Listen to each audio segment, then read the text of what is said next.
সেই লোন কোনগুলো কোন কোন ক্ষেত্রে দেওয়া হয়েছে, যাদের জামানত নাই, যাদের কোনো অস্তিত্ব নাই, পলিটিক্যাল মোটিভেটেড এই লোনগুলো দেওয়া হয়েছে। মূলধন ঘাটতির পরিমাণটা আরও বাড়ছে।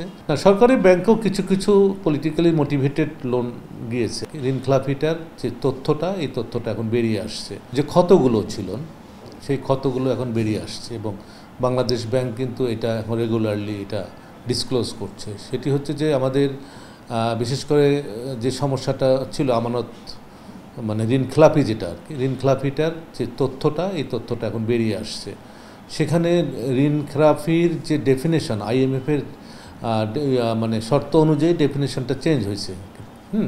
চেঞ্জের ফলে এখন বড় অ্যামাউন্ট কিন্তু এখন চলে আসছে। আর সেটা আরেকটা বিষয় হলো যে এই যে মূলধনটা, কারণ আপনি আমানতকারীরা যা রাখছে তার বেশি যদি আপনি লোন দেন, সেই লোন কোনগুলো কোন কোন ক্ষেত্রে দেওয়া হয়েছে, যাদের জামানত নাই, যাদের কোনো অস্তিত্ব নাই, পলিটিক্যাল মোটিভেটেড এই লোনগুলো দেওয়া হয়েছে। এখন সেই লোনগুলো এখন সামনে চলে আসছে। চলে আসার পরে এখন এই ব্যাংকগুলো যদিও সময় দিয়েছে তোমরা মূলধন বাড়াও, কিন্তু এটা কিন্তু করতে পারছে না, কারণ আস্থাহীনতা একটা বিষয় আছে। সব কিছু মিলে এখন অরিজিনাল চিত্রটা উঠে আসছে, এবং গত বিশেষ করে কয়েক মাসে তা আরও বাড়ছে। মূলধন ঘাটতির পরিমাণটা আরও বাড়ছে।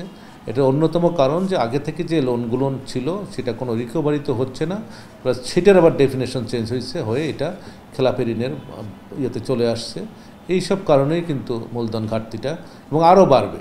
ঠিক আছে, আমি যেটা একটা মিডিয়াতে বলেছি যে এটা ডিসেম্বর পর্যন্ত কি এখন 33% আছে তো লোনের, এটা 50%-এ গিয়ে ঠেকতে পারে। তারপরে হয়তো একটা স্থিতিশীলতার অবস্থার দিকে আসার সম্ভাবনা আছে। এবং আরেকটি কথা না বললেই নয় যে পলিটিক্যাল স্টেবিলিটি এবং শান্তি শৃঙ্খলা নিরাপত্তাটা নিশ্চিত না হলে কোনো ক্ষেত্রেই আর এটা রিভাইভ করার সুযোগ নেই।